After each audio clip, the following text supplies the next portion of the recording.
The magician will now attempt to dazzle us with a bit of close-up magic. As always, he shows that his hands are empty, but not for long. He reaches into his jacket and pulls out a paper president. This one is Jackson.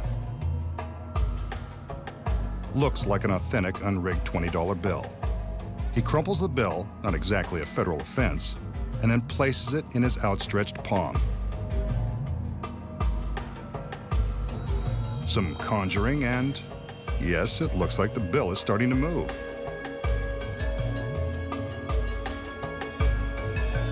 Well, look at that. It's beginning to float. The magician is actually causing the bill to hover in mid-air between his hands. Now with some coaxing, it does a little dance.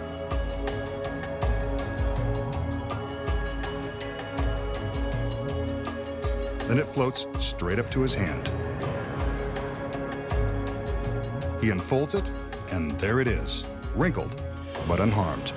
A genuine $20 bill. So how did the magician make the $20 bill float between his hands? The secret involves a super fine thread used by magicians that is virtually impossible to see. To show you exactly how he did it, the magician will now use a piece of white thread. Before the trick began, the magician took an ordinary roll of tape and attached the thread below the collar of his jacket.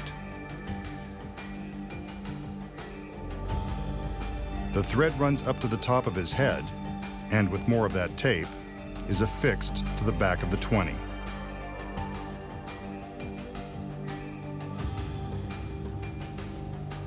This probably isn't what they had in mind when they advertised it as magic tape. Again, he's using white thread, which will show up for the cameras. You can see the thread dangling from his head as he crumples the 20.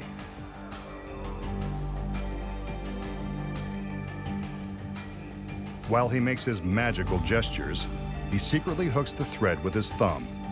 The thumb acts as a fulcrum, or an improvised pulley, allowing the magician to raise and lower the bill depending upon how far away he moves his hand from the top of his head. The more slack he takes up, the closer to his hand the bill goes. By hooking the thread between his fingers, he can control the movement of the bill, making it look like it's dancing in midair.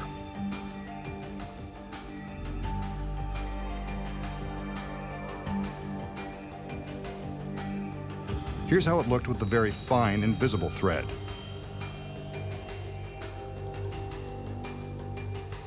And here is the same movement with the white thread.